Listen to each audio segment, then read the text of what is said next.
Good afternoon, everybody. Happy Friday. Welcome back to Fridays Live. My name is Ellie. I'm Senior Community Executive for Findmypast. And this is Fridays Live. It's part of Findmypast from home. And Fridays Live is the time of the week where we all get to connect with each other and chat through new records and connect over our shared love of genealogy and of the past. So I hope you've all had a lovely week. You can't get rid of me this week. I hope you enjoyed the session with Maureen Taylor, the photo detective, on Wednesday. That was an absolute treat. And we are going to be continuing in that photograph vein a little bit today. So thank you for everybody who's answered question of the week in advance. And if you've not answered it yet, it's why is your most treasured family photo so special to you? Okay, so that's the first question of the week. The second question of the week is, so far to date, what has been your favourite episode of Fridays Live or Findmypast from home? If you can even pick a favourite. I mean, I've struggled to pick a favourite. I've also been speaking to Miko and to Jen and to Alex about their favourite moments as well.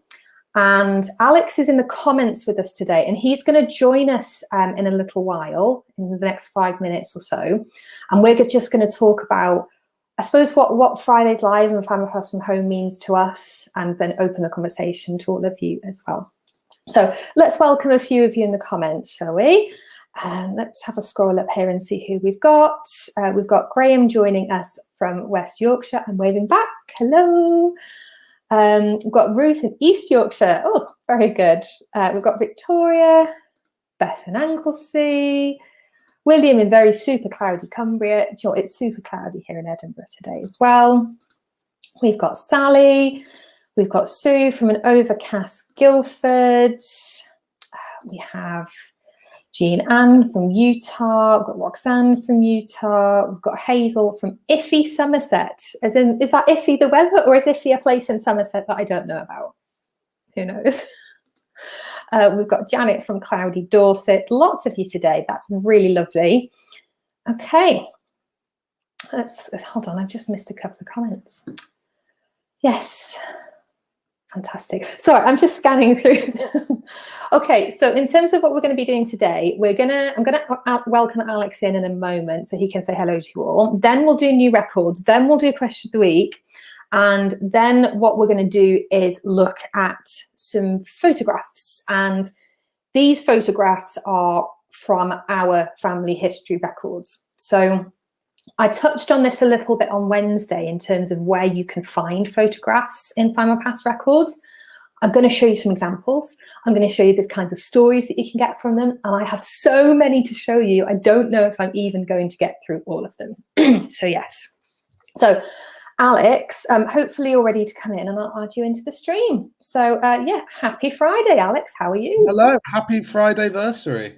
It is Friday. It blew my mind. I didn't even realise. I think it was one of our community members that said, didn't it? We've been doing this for 5 years, which is amazing and terrifying.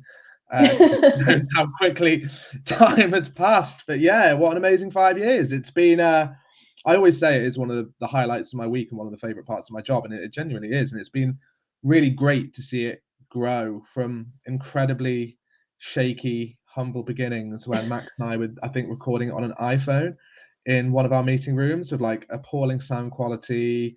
And we didn't have any of the fancy gadgets or doodahs or anything that we have now. It was completely different. And I think we started out with like 20 to 30 viewers, and obviously that's grown a fair bit over the years. So yeah, no, it really has been an adventure, and I've loved every minute of it. This is the thing, isn't it? You know, from such humble beginnings, I think our community has just gone from strength to strength. And this isn't just us. This isn't just Findmypast. It's about everybody, isn't it? Everybody who's involved. And in terms of when you and Max first started, you know, doing Fridays Live, as you said, it was from the office. And then I had a handwritten piece of A4 paper as well with my notes. Like, it was so unprofessional. So yeah, no, and it's been great that like now more people have got involved. So like there's loads of people from across Findmypast who are Shirley's in. It seems like yesterday to me too. That's the genuinely alarming thing. And like, it's been a real constant in my life. Lots of you people in the comments, I've been speaking to you for many Fridays for like 5 years now. That's incredible. Like, so many names I see. I'm like thinking back that I've known you guys, albeit virtually, for 5 years is amazing. Yeah, it's changed a lot. But I love doing them. I love watching them when I'm not on them as well. And it's just lovely to have such a familiar set of friendly faces that we get to catch up with every single week, whether it's in the comments, whether it's on camera. And it's, for me, it's really hard to pick a favorite. There's been so many fun ones over the years. Like, I've loved being joined by guest speakers. Do you know what my favorite thing is, though? And it's not a single one-off. It's hearing all the stories and comments from you guys watching. You know, a lot of you share quite personal family stories with us, and that's a real privilege. And that's why we are all in this business. It's because we care about storytelling, we care about history, and seeing everyone's passion for it is a great way of keeping motivated, and a great reminder of why we love doing what we do. Yeah, absolutely. I think that's just it. You know, we're not just, you know, Findmypast isn't just a business. We're a business who happen to be in family history, and you can't have family history without family. And that's what I feel like we are now. Our community, we are a family, and I just feel like no matter what has gone on in your week, okay, you know that at 4 o'clock UK time, every Friday, you have a family who are there waiting for you to share in your challenges and your successes and your passion for the past. And you know that, you know, for an hour every week, you can switch off from everything else, and you can chuckle at me teasing upcoming records. You can persuade, you know, yourself to play the guitar. We all love to do that. We can tease Jen on her pronunciation of English place names, or, you know, we can discover that, you know, you can discover that you're Miko's distant cousin. You know that's going to happen every week. And just having that sort of constant in your life, I think that's actually really reassuring. And also, I think, like, you know, there's so much that we work on, and there's so much exciting stuff that goes on. It's hard to effectively communicate that to everybody. So it's a great way of having this mouthpiece, being like, look what we found, look what's coming up. I mean, because you're always finding things, we're always finding things, but I've also learned a lot from people in the comments. There's some incredibly knowledgeable people in here, people who've been doing family history for a lot longer than I have. Probably some people have been doing it for longer maybe than I've even been alive. So there's, yeah, and I've picked up so many tips and tricks over the years through doing this that have helped me expand my research and make new discoveries, and I look forward to making many more. So if you had to pick a favourite Findmypast from home or Fridays Live, what would you pick if you could? Oh, I don't know if I can. You know, I think my favourite guest I've been joined by was Jason Sandy, because he kind of made me want to do mudlarking. He was such an interesting guy. He really knew his stuff, and he was such a great conversationalist. It was so fun just chatting to him. There's been a few that have proven rather funny over the years, where I can't remember. I think there was one on the history of pubs or something, where I was really laughing my head off. And all those ones where we get to look at kind of absurd examples of how different people's outlooks were in the past. I love social history, so I always love those ones as well. And also, one of my favourite ones as well was at Roots Tech London, where we actually got to meet a few of you. We had been planning to do more of that, but, you know, pesky old COVID got in the way, and now it feels like the world is gradually returning back to normal, slowly but surely. Hopefully we'll be able to do another meetup again in the future, where we'll get to meet even more of you. We've got some big things planned for next year. I think you all know why. Next year is going to be a busy one, and yes, one of the things we are hoping to do at some point is get out into the world and meet people face to face and celebrate what we've been working on, and all things family history. Yeah. That would be lovely. I did actually ask Miko and Jen their favourites, and Miko said his was Mary McKee's interview of Justin Bengry on LGBT ancestors. But then he also said that his favourite interview that he's done, or favourite live that he's done, was when he interviewed Simon Briarcliffe of the Black Country Living Museum. And Jen said that her favourite one, this is going back a little bit of a way now, let's see if any of you remember this, when Jen got to visit the parish where her London ancestors were from. Yeah, she got to visit the parish church. And we actually have that on our YouTube page. I'll have to see if I can dig out the link later, but it's so special. Also, I think comment from Georgie Draper, the one where Jan opened her box of family papers, Yes. family member, that was an amazing one as well. That was such a good one.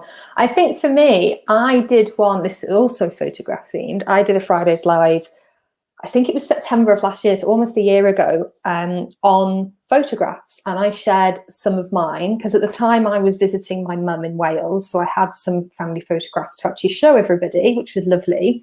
But then we could also look at all of your photographs as well. You kindly sent some in for me to share with everybody. And I just thought that was really, really special. So, yeah. It's been amazing. So thank you to everybody. Yeah, because we wouldn't be able to do it if no one watched. Exactly. The atmosphere that's been, just a lovely community. We're very fond of you all and thoroughly enjoy it every single week. We are. Like Marion said, couldn't pick, they're all great. I think this is the thing, by this point, you've done so many of them. Still waiting for a band appearance. Maybe that's something to do at the next Roots Tech. Yeah, Andrew's saying every session is special. Rita, so many, I've learned so much. Karen saying, just this morning on my way to work, I suddenly thought, oh, it's Findmypast Fridays later. I look forward to it all week. Oh, don't, Karen, you made me, that's made me really emotional. But yes, this is why we do it. It's for all of us, I suppose, isn't it? It is indeed. But I think I might have to jump off because I can hear a very angry baby in the background. Yeah, not a problem. Thank you so much, Alex. No, it's been lovely to pop on, and just to say thanks to everybody again for a remarkable 5 years. It really has been a journey, and you've all been on it with us. So yeah, thank you, and I'll be back again next week. Topic to be determined. Already looking forward to it. So I will see you then. But yeah, thank you everybody. And I will see you. Alex is going to stay in the comments though, so you can still chat. Yes. Yeah. Check on the baby, back on the comments. Thanks, Bye, Alex. guys. Bye, everyone. Okay, and that just leaves me. Before I get too emotional, I think we should probably do some new records. I've actually prepared a bit of a presentation for you all this week as well, just because I actually wanted to, every time I do a Fridays Live and I am looking at the new records, I tell you about what I found in them, but I don't show you. So this week, I thought it would be fun to actually show you. So I hope you'll enjoy this. Right, let me add my screen into the stream. There we go. Hopefully you can all see that. So in terms of what we've added this week, and did you know, you probably did, just in case you didn't, we are the only family history website to add new genealogy records every single week, which is so exciting. And we also add new newspapers as well. Who doesn't love new family history records? I don't know. I don't have the answer to that. So the first new record set we've got this week is Royal Engineers and Other Ranks casualty cards. So these are for during and after the Second World War. You can get details on next of kin, injuries, you can search by name, last name, regimental number, and there are around 17,000 records in this collection. So I went and explored to see what I could find for you all, and I found about 3 stories originally that I was going to share with you, and then I found another one, and I actually got really into this last one, but this is the only one I'm going to share with you because I think this was actually quite poignant. So if I click onto here, so I searched for Jones in these records and I looked at this person here. So they're down as Alexandra Baden Jones, but I suspect this has actually been recorded wrong on the original record itself. I suspect it's actually Alexander Baden Jones. So from this one record, I get things like their number, their rank, I've got their regiment, I've got the name and address of his next of kin, which is his wife, Ethel, living on 32 Burn Road, Garston. And then it goes into even more details about his service. And quite poignantly, it actually says that he goes missing. He's reported missing in Greece in 1941. And then, because we get this little nugget of information, I then immediately wanted to go and find out more information about him. So I then went and had a look to see if I could find more details, and I actually went and looked in the newspaper records, and I found this snippet that says that Mrs. Ethel Jones had been informed that her husband had gone missing April 28th, 1941, and that he was in fact a sergeant. And I also found them in the 1939 register. So I found Ethel, and at least there's 2 children named there. The other 5 closed records could also be children, so they could have had quite a large family. So yes, and unfortunately his story doesn't have a happy ending, I'm afraid. So I flicked over to the next page in the original images, and it tells me that he was presumed killed in action at sea. Ethel was notified of this on the 20th of June 1944. And then it goes on to add a little bit more detail. It tells me he was born 19th of April 1900, and he enlisted on the 26th of February 1935 in Liverpool. So that was actually before the Second World War broke out. So if any of your ancestors were in the Royal Engineers, definitely take a look at these. At first glance, I wasn't sure how much I was going to get from them, but they're really, really detail rich.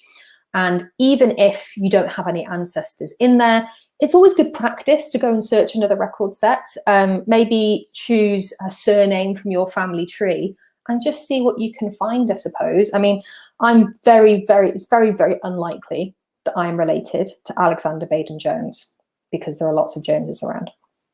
But still, his story has been told today, and I think that's important, even if it didn't have a happy ending. So in terms of what we've got next, we've got the Greater London Burial Index, and these are some new additions into this existing record set for Southwark and Chiswick.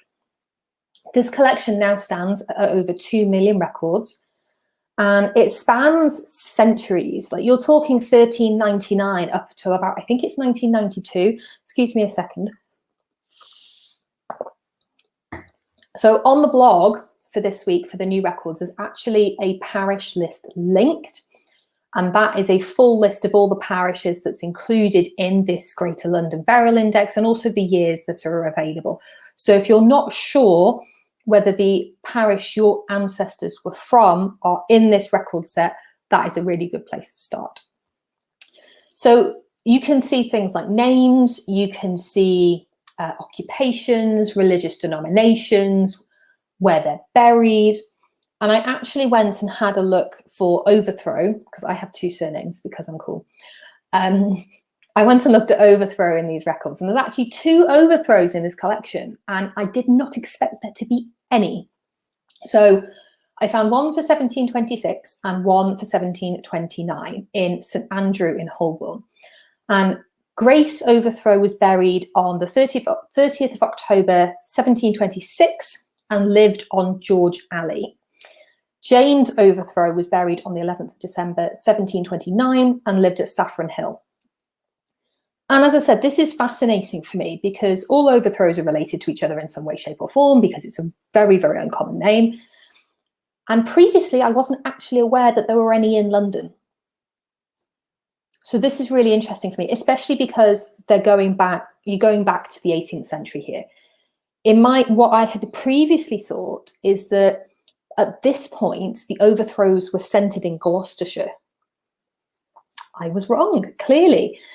So I had to look into it a little bit more, and you'll have to forgive me for going off on a tangent here, but hopefully it will inspire you to think outside the box a little bit with locations as well. So I searched all of our birth, marriage and death records on Findmypast, and I put in overthrow as the surname, I put in London as the place, and then I sorted them by the earliest year to see where I can find the earliest example of an overthrow in the London area. And the earliest record I could actually find was a Mary Overthrow baptised in Stoke Newington in 1660, which goes back even further. I then find brothers, I find her sister, and then I found, this was really interesting, I'd never found this before, this was great. I really had to stop myself from massively going down a rabbit hole with this one. I found a clandestine marriage from London in 1726, okay? A labourer called Thomas Overthrow married Mary Hodges on the 1st of January 1726. And this was actually from the Fleet prison registers. What was Thomas in prison for? I don't know, but that's a mystery for another day. And I know what I'm doing this weekend.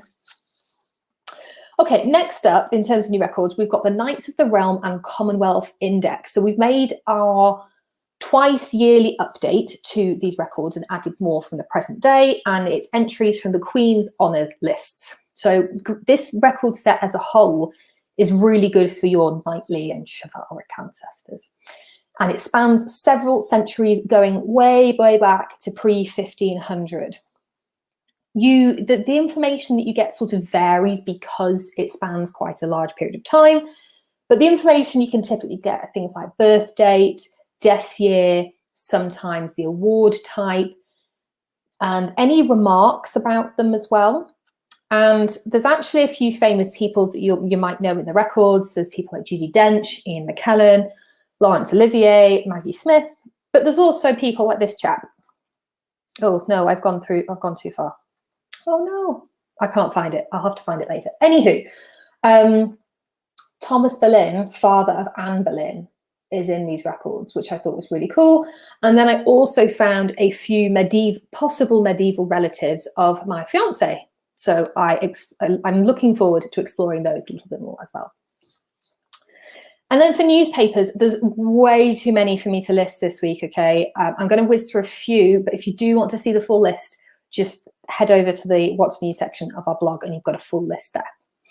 So there's 13 new titles to the newspaper archive this week, including, the British Miner and General Newsman, the Glasgow Chronicle, and the Preston Pilot. A nice array of locations this week as well. It's really good. The team have been working very hard. And then we've also got new pages into 26 existing titles. So there are titles like the Darlington and Richmond Herald, the Kenilworth Advertiser, and also the Weymouth Telegram. So yes, as I said, huge list. It's very long. I can't list everything. We'll be here all day. So head over to the blog and it'll tell you more. Okay, now before I carry on, I'm just going to have a quick look at the comments, and it's already 25 past, goodness gracious me. And then what we will do is we will move on to photographs. So I'm just going to have a scroll up and see what you guys are saying. So Claire's saying at least one was in the Royal Engineers, so I will have to look. Yeah, honestly do. They're actually, as I said, they're really, really detail rich. It's okay, I'm scrolling up here. Janet saying Sutton ancestors in the Southwark area in the 1830s. We'll have to have a look for my missing people. Let me know what you find.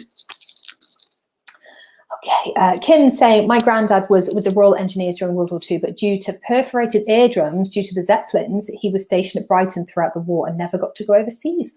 Wow. That's a story for you, isn't it? 12 generations in the Royal Engineers. That's amazing. You'll have to have a look at these records, honestly, and see what you can find.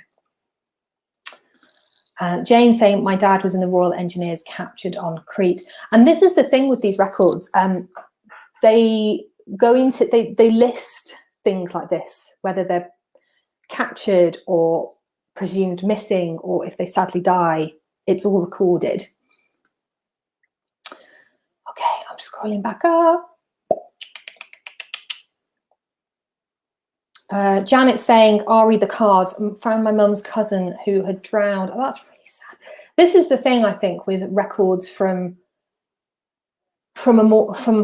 recent memory, shall we say, is that when you do find things like this, it's quite sad to see. I think it's important in terms of their story and making sure that that's told and it's recorded, and sometimes it gives family members comfort to know that that's there, but it's still hard to find, I think. Okay. Lovely. Okay, right, we'll do photographs now. And at some point we will come across a portrait of Anne Boleyn with these slides. And I can't remember where in the slides it is. This is going to be really interesting. So let me add this back to the stream here. And Yes. So the question of the week is, why is your most treasured family photo so special to you? And it's because we had such a great session with Maureen last week, Wednesday.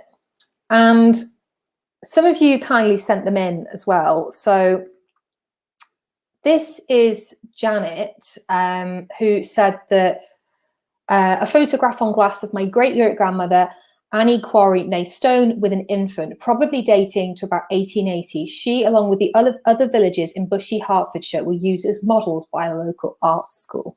That's really cool. And it's a beautiful photograph as well. Absolutely beautiful. I love the fashions in it. I love the hair, like the earrings she's wearing.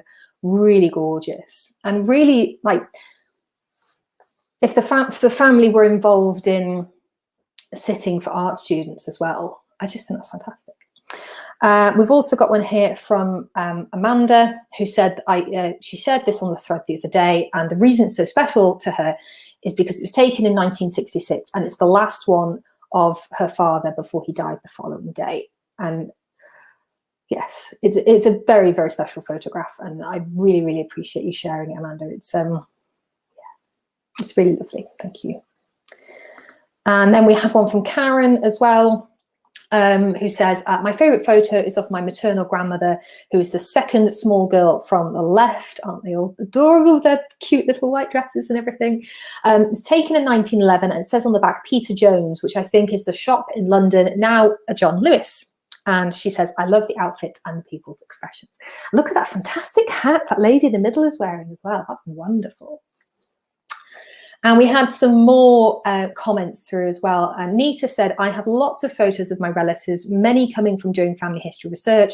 The most precious one is of my great-grandfather, who abandoned his family and went off to the USA, leaving them destitute. I often look at that and I wonder why. Yeah, I think that there is something to that, isn't there? When you've got a photograph of somebody and they made a decision that you don't necessarily agree with, and yeah, it does get you wondering. So as we said on Wednesday, you know, with these photographs of our ancestors, we see ourselves in them, don't we? Yeah. William says, I treasure all of them as they all tell their own unique story in their own way. It's hard to pick just the one. And Rosemary said, a photo I found only a few years ago when I got a bunch of old photographic negatives printed of my great-grandmother feeding the chickens with my mother and my aunt as young children. And that's really special as well. I love seeing photographs of our ancestors as children, because I suppose when we picture them as grown up, because this is where they're doing things like getting married and having children and going to work. But seeing them as children themselves, I think that's fantastic. So yes, bear with me just a second. Okay, scrolling up here. Okay, so Jean says, I have a photograph of my 4 times great-grandfather born in 1778. Wow, that must be a really early photograph if he was born in 1778. It was taken for a vanity article at a local Pennsylvania newspaper on the occasion of his 90th birthday. If anybody does have somebody born earlier, I would also love to know that as well. Nicole saying, I quite agree that the statement of my family didn't have a lot of photos past my great-grandparents, which there were a few. It was so awesome to find those. It's really, really special when you find them. Really, really special.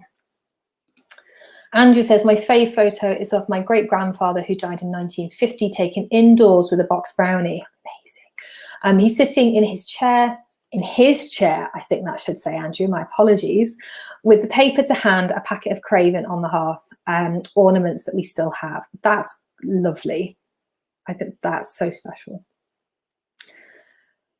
Okay, right, I'm going to move on a little bit now, and what we're going to do is do a little bit more of a deep dive into photographs in our records. I didn't show you this earlier. This was one of the Thomas overthrows I found. This is where my slides go back to normal now. This is the Thomas overthrow I found from the clandestine marriages. And this is the slide on Thomas Boleyn. I knew I'd find it at some point. Anyway, that's his record in the Knights of the Commonwealth Index, and also a portrait of his very famous daughter, Anne Boleyn. Okay, right. Have you ever thought that family history records contain photographs? Because sometimes we're very, very lucky that somebody in our family has a box or a photo album of photographs dating back to, you know, I don't know, the 1880s, 1870s, should we say. If you're really, really lucky, you've been given one of those and you have some. If you're not so lucky and either the photographs don't exist, or perhaps you don't have a good relationship with the relatives who do hold these photographs, for example, then, you know, sometimes you might feel like, well, I'd like a photograph too. Well, the good news is there are some record sets on Findmypast that will allow you to find photographs. So what I'm going to do is I'm going to run through some of these examples with you today and dive a little bit into the stories behind them as well. So rather than just show you the photographs themselves, I'm going to talk about the story behind the photograph. So yes, so the first one we want to look at are the crime records. Now, I always talk about crime records because I find them fascinating, I find them sobering, I find them exciting, I find them sad. It's a whole mixture of emotions when I look at these records. And I suppose when I look at them to begin with, I don't necessarily feel those sorts of emotions, but it's when I dig into them, that's when I start to feel, yes. Anywho, so in the crime, prisons and punishment record set that we've got on Findmypast that starts, I believe, in 1775 and goes up to about 1930, any photographs that we have in these records, you can search for by adding the following piece numbers into your search. So there's PCOM2, PCOM4, or MEP06. I think I've got those correct. Alex can correct me in the comments if not. Now, obviously, photography didn't start becoming more commonplace until, say, the 1860s, 1870s, shall we say, for argument's sake. So pre-then, you're not really going to find photographs of your criminal ancestors in these records. So what I'm showing you here, the one on the left is of a lady called Emma Bradley, and this is from PCOM2, I think. And then the one on the right-hand side is an album of photographs from Pentonville Prison in 1876. And this is from PCOM2 series 98. And we've talked about this a lot over the past couple of months or so, because we released these ones quite recently. Now, sometimes when you find one of these photographs in the records, you get the details attached to that particular record. So you don't have to go looking for it, just like the record on the left-hand side, which I'll go into a little bit in a moment. But for the record on the photographs on the right-hand side from Pentonville, the Pentonville album, really all you're getting here is the fact that they're from Pentonville, they're from 1876, and most of the time their name is scribbled on their photograph. Sometimes it's not, which is a bit of a shame. There's not a lot we can do about that. So if you come across one of these, what you want to do is then take that name, take the fact, remember in your head they were at Pentonville in 1876, and you need to cross-reference into the wider crime records collection to see if you can find details of their conviction, of their crime, other prisons they may have been at, for example. Sometimes you come across correspondence, sometimes you come across petitions. There's loads there to find, honestly. And just to prove to you the extent of the information you can find. So these are just some of the pages available for Emma Bradley. So I get her medical history. I get her aliases, which were Sarah Evans, Elizabeth Lambert, and Ellen Greenwood. I get the prisons where she served her sentences. I get her crimes, which included stealing, and more stealing, apparently. It tells me that she was married with one child. I get her next of kin, who was her daughter, Annie. I also get her next of kin's address, which was 2 Richmond Gardens, Brompton Road in London. All of that detail from one record. One record. Just imagine if you could find that for your ancestor. So then we've got, on a similar vein, we've got Australian prison books. Again, these are super, super detailed, okay? This is actually Augustus Philmon Jones, and his portrait was taken in 1914. I've just snipped the image here.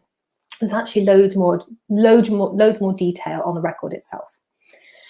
The record tells me he was Roman Catholic. He was born in 1870. His convictions are so varied, it's ridiculous, including foul language, illegally using a horse, being drunk and disorderly, stealing, assault, and more. It's massive. This huge list of convictions on this one page in his record, these dates from 1892 to 1914. That's just amazing. Okay, let's move on. So the next one you may not have thought of trying is our photo collection. We had these last year. Now, these are old photographs from the Mirrorpics and Reach archive, okay? And most of the time we know who is in the photos because at the time these were scribbled on the back, they were submitted to go into the newspapers. And they cover various different events such as war, school, life events, sport. There's a huge, huge array of things in there. I would really, really, really recommend you take a look. So although you can't search by name in these records, in these photos, you can search by keywords. So if you're after a particular person, try adding their name into the keyword field. You can also search by subject and also by year. When you search, so when you've done your search, you then get in your search results, you get the description of the photograph in the search results. So rather than going into the photographs and you're not entirely sure if the person you're looking for is there, have a look at that description before you click in. On the opposite hand, I really, really spent a lot of time earlier today just looking through them because there are so many, and I keep thinking, oh, I've looked at all of these already. There are so many that I have missed and have not seen, and some of the ones I'm sharing today I saw for the first time this morning. So what is quite special about these ones that you can see here, these are diamond wedding anniversary photographs from the newspapers. So this is Albert Leatherbarrow on the left and his wife Annie on their 60th wedding anniversary. And you also get, I believe these are either their grandchildren or their great-grandchildren who are also named. So we've got Darrell and Eric Clinch. And we also get their address, which was at Caddick Road. On the right-hand side, we've got Frank Westwood and his wife Elsie of Thistle House, Bronford Drive in the West Midlands. And they were celebrating their 60th wedding anniversary as well. And this was in 1983. Aren't they just beautiful pictures? Absolutely beautiful. And then we've also got here on the left-hand side, we've got Sergeant Lucia Lawson and Sergeant Clarence B. Taylor. Now, Sergeant Lucia Lawson was British, as hopefully you'll be able to tell by the sergeant's stripes that she's got that way. If it was American, it'd be inverted the other way. And Sergeant Clarence B. Taylor was actually of Indiana, and they both served in the Supreme Headquarters Expeditionary Force during the war. Again, I got all of this information from the description with the photograph. And then on the right-hand side, we've got a lady called Miss Eileen Kirkham, who worked as a signalman during the war. Then we've got police officers from 1941, Miss Phyllis Gamble and Miss Joan Bartlett, both of the Metropolitan Police Force. And then I wonder if anybody recognises the chap in the photograph on the right-hand side. I'll give you a few moments to guess, and I'll just preface this a little bit. So if you're a regular viewer, I sometimes talk about my paternal grandfather, Cecil Dennis Jones. He served during World War II in the Royal Artillery, and he served in Egypt. And he was a gunner in the Royal Artillery. And what I noticed when I was looking today, if I add in Egypt as a place, there are photographs from 1941, I think, to 1943, during that campaign when my grandfather was in Egypt. And I was just looking through some of the photographs, and it's just like he could be in there. You know, there were actually some photographs that were, the description was these were Royal Artillery gunners, and it was quite a distance. I can't really see, but he could be in there, and I just thought that's amazing. Anywho, if you, let's just see if anybody guessed before I move on. Jane saying Monty, William saying Monty, Karen saying Monty. Yes, lots of people saying Monty, fantastic. Yes, so it is Monty himself, General Bernard Montgomery, and he led the 8th Army in Egypt. And my grandfather served with, I say with him, they probably never met, but hey ho. Okay, let's move on. Have I gone the right way? Yes. Okay, hospital records. Now, when I mentioned in the live on Wednesday, the hospital records do make for quite sobering reading. I just want to forewarn you of that. Some of the things you're going to read, if you do read the records, they are quite upsetting, but they're interesting as well and still worth a look. So some of them have photographs, not all of them, some of them. On the left-hand side, we've got Ernest Frederick Harrison, and this is from the Bethlehem hospital records. Now, from his record, which again is, these are so detailed, okay? These are so detailed. You not only get personal details, you also get lengthy descriptions of their conditions. So I learned that he was born in 1858. He was admitted in 1904. And I learned he was married, that he was a provision merchant. I get his previous address. And then lots and lots and lots of observations about his behaviour and also his health and his mental health as well. In particular, it said that when he was first admitted, he had trouble pronouncing words and that he dragged his foot when he walked. And then on the right-hand side, we've got Frederick Charles Byrne. He was 33 when he was admitted. He was a clerk who apparently struggled with an addiction to alcohol, and he was diagnosed with melancholia. Again, there's lots of detail, lots of handwritten notes for him too. I would be here all day if I read them all out. Next one we've got, and this is one of my favourite record sets with photographs, are passport applications. So if your ancestor applied for a passport in the United States after around 1914, there should be a photograph included because it was a requirement after 1914. And these are absolute gold dust if you did have relatives or ancestors in the US at this time. And remember as well, it wasn't people who were just traveling outside the country who needed a passport, or people who had emigrated to the US, for example, who needed passports. If they applied for one and they wanted one, they got one. So on the left-hand side, we have a lady called Nora T. Sheely. Now, again, I've only snipped the images here, but the whole record itself, again, is a gold mine for information. So it tells me she was born in Ireland in 1889. She applied for her passport in 1916. We see that her husband sailed on the Adriatic from Queenstown, Ireland in 1911. He lived in the US for 5 years, from 1911 to 1916, and that they lived in Chicago. It also states that she needs a passport to go back to Ireland for her health, and she intends to leave New York on August the 5th, 1960. All of that detail from one record. Next to her is actually her husband, John Sheely. He was also born in Ireland, and on his application, it also says that they need to go back to Ireland.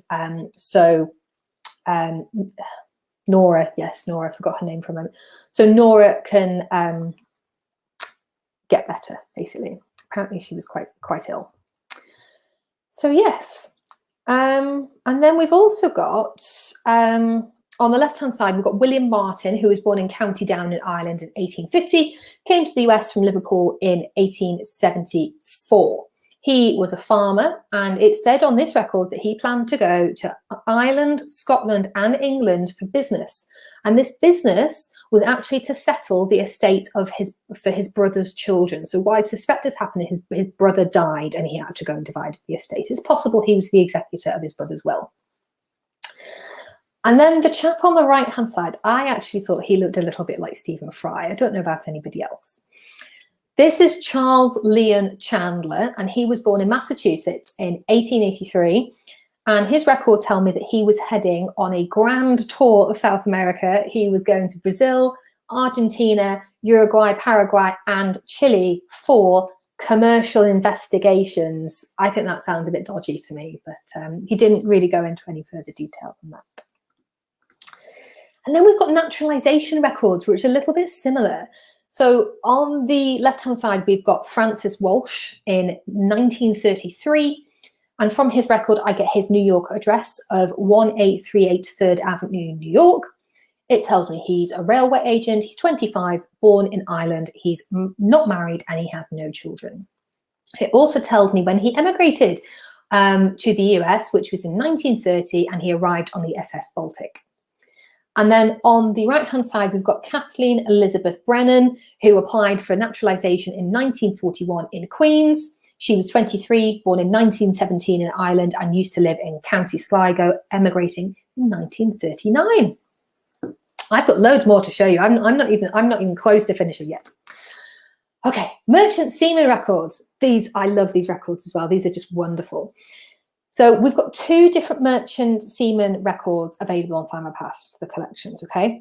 It's for the photographs, it's the later one you're going to want, okay? So it's 1918 to 1941. And this record set was provided to us by the National Archives. So there are over 1 million records in this collection, and they even include quite a lot of seamen from outside of Britain. So even if your merchant seaman ancestor wasn't British, they may still be in this record set. So absolutely have a look. And I don't know if I've shown you this before, actually. So the chap on the left is a distant relative of mine. So there's one Overthrow in these records, and this is him. This is Charles Leonard Overthrow.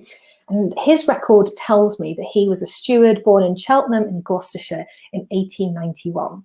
And he was already on my family tree, which is handy. And I just went and did the kinship calculator to work out how he was related to me. And we are 3rd cousins 3 times removed. So yeah, that's quite cool. I have a photograph of a distant relative, and I don't often find them, actually. So that was really quite cool for me. And then on the right-hand side, we have Lloyd Anderson Abraham, born in Grenada, West Indies in 1878. There are actually over 5,000 records in this collection for seamen born in the West Indies alone, which is incredible. Let's move on to military. So some record sets do actually have soldier portraits, okay? Because I don't know if I've ever come across any military service records that have photographs. So you sort of need to look elsewhere for them. And the examples I've got here, the one on the left is Queensland records, okay? Queensland soldier portraits. And this is Lieutenant Colonel R. Christie. And then the chap on the right is, excuse me, I'm parched. The chap on the right is Colonel O.C. Jones of the Royal Army Medical Corps, who died in West Africa aged 22 in 1941. And he was from Cardiff. So this was actually from the record set Faces of the Fallen, in case you wanted to go and have a look at that one. And then quite close to home for us at Findmypast, actually, this is the DC Thompson Staff War album. Now, DC Thompson is actually our parent company. Many of the men and women who are in this incredible photo album would have walked the same office floors and used the same rooms as us working in the Dundee office, because they worked in the same building, which was quite sobering, actually. And as you can see here, often their fate is recorded. So if they died in service or they were reported missing, taken prisoner. As you can see here with R.D. Hutchinson, it does say he was taken prisoner, and he's actually highlighted in red. So yes.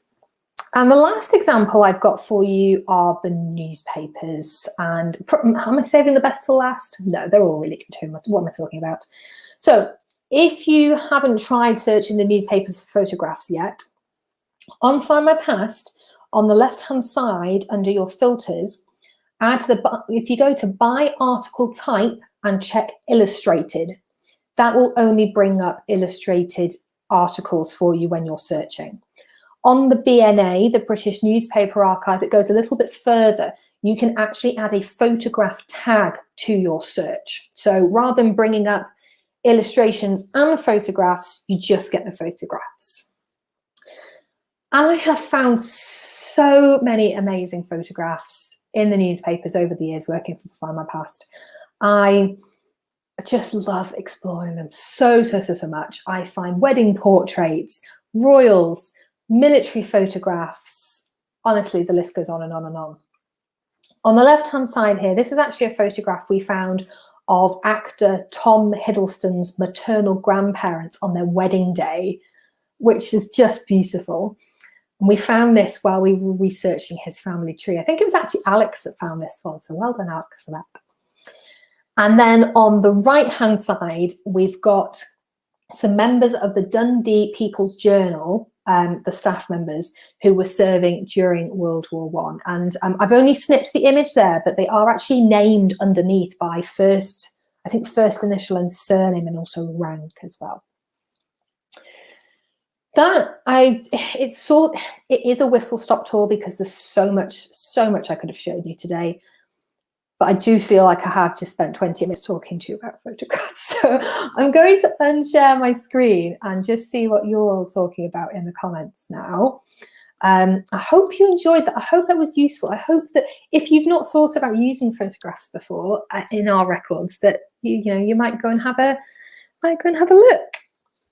Okay, I'm going to scroll up. Ellen's saying, I've never thought of using passport applications. We'll have to see if I can find my grandfather. If you find it, please let me know. Please share it. And fingers crossed there's a photograph as well. If it's after 1914, there should be a photograph. Linda's saying, I have a family picture of him presenting my father-in-law with his military medal. Amazing. Yes, lots of you saying it was Monty. Yes, good old Monty. Karina saying, I haven't been able to find a photograph of my 3 times great-granduncle Thomas Baker, born in 1809, Birmingham. He was transported to Australia in 1831. I found a good description of him, though. It may be slightly too early for photography in terms of having photographs taken of everyday people like all of our ancestors. But a description is pretty good, though. But never give up hope, Maybe have a look at a couple of these new ones we've added. Okay, lovely. I think that brings us nicely to the end, actually, everybody. I feel like I've done a lot of talking today, so I apologise for that, but I really hope it's been useful for you. And I am not responsible if, things like the gardening doesn't get done this weekend, or the kitchen doesn't get cleaned, or the cooking doesn't get done, or anything like that. Because of course you'll all be really absorbed in searching for photographs. So if you have enjoyed today, please do share this stream. You can click like, and you've all been commenting, everybody, so thank you so much for that. Now next week Paul is going to be back on Wednesday, and he's continuing the photograph theme. He's doing a session on military photographs, which is going to be really exciting. I will check with him to see if he would like to see photographs from you as well. I'll check with him and I'll get back to you on that. And of course, as we said earlier, Alex is going to be back for Friday's live duty next week as well. And on Wednesday, I also teased that we may or may not have some new photographs coming shortly. Watch this space, basically.